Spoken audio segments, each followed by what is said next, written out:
অষ্টম শ্রেণীর অঙ্ক ক্লাস। আমরা বীজগণিতের কিছু অঙ্ক করব। এখানে কি লেখা আছে? সূত্রের সাহায্যে নিচের রাশিগুলো বর্ণ নির্ণয় করো। মানে সূত্রের সাহায্যে রাশিগুলো বর্ণ নির্ণয় করার জন্য বলছে। তাহলে আমরা কি করতে হবে?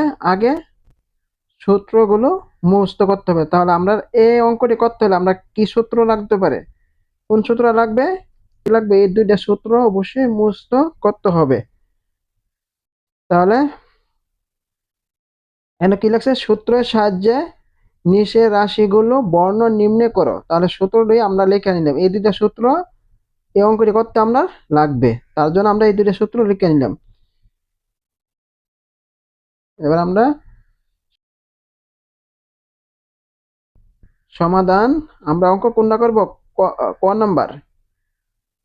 আমার অঙ্ক কি লাগছে? 5a plus 7b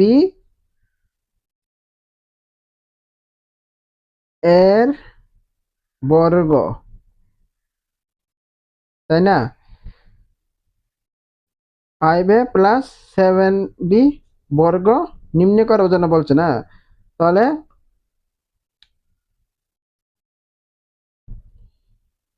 5a plus 7b square. বর্গ মানে স্কোয়ার, বর্গ মানে কি স্কোয়ার। এখানে আমরা না স্কোয়ার দিলাম। তাহলে এই অঙ্কটা এখন কোন সূত্রের মধ্যে পড়ছে?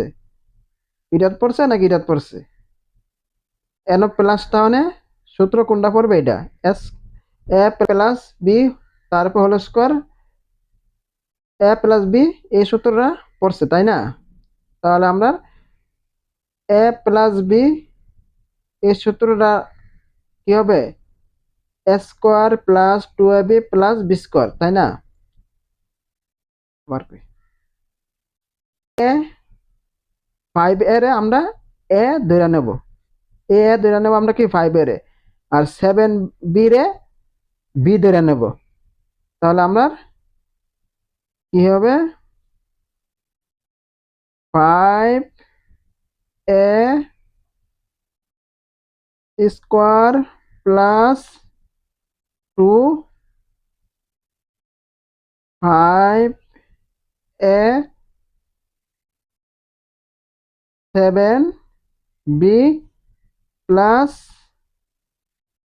এ প্লাস বি হোল স্কোয়ার। সূত্র কি?